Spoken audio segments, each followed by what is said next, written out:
नमस्ते दीदी भैया, देखिए हमारे यूट्यूब चैनल पर जा रहा है बहुत प्यारा सोहर गीत। आप लोग को पसंद आएगा तो लाइक शेयर करिएगा, घंटी मत भूलिएगा, घंटी जरूर दबाइएगा, फुल आवाज में देखिएगा, ज़्यादा से ज़्यादा शेयर करिएगा आप लोग।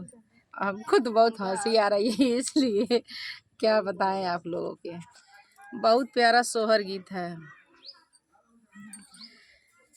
ननद कवन कवन फल खाइलू होरी लवा बड़ा सुंदर हो। ननद कवन कवन फल खाइलू होरी लवा बड़ा सुंदर हो।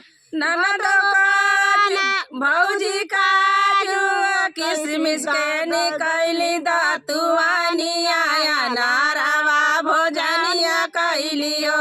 भौजी काजू किसमिस कैली दातुआनिया नारावा भोजनिया कैलियो। ननद कवन कवन फल खाइलू होरी लवा बड़ा सुंदर हो। ननद कवन कवन फल खाइलू होरी लवा बड़ा सुंदर हो।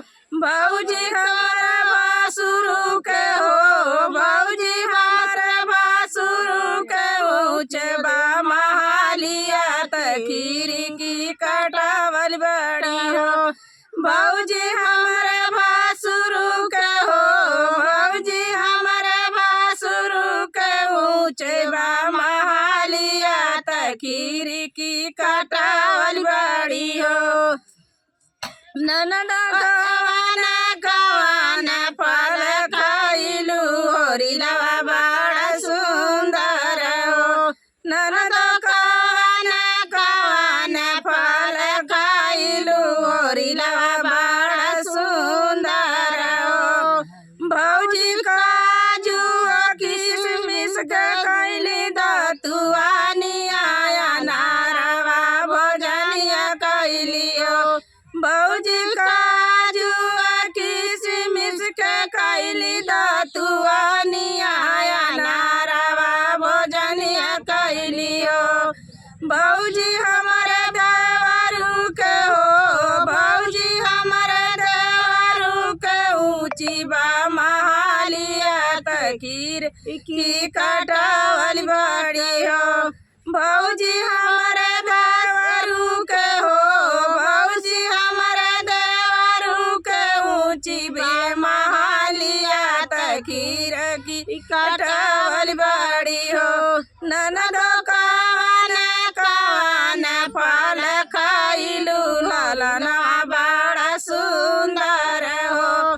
ननद कवन कवन फल खाइलू ललना बड़ा सुंदर हो। भौजी काजू किसमिस के कैली दातुआनिया नारवा भोजनिया कैली हो। भौजी काजू किसमिस के कैली दातुआनिया नारवा भोजनिया कैली हो। भौजी हमारे बाला मुँह के हो, भौजी हमारे बाला मुँह के बड़ा न महालिया तकीर की कटावल बड़ी हो।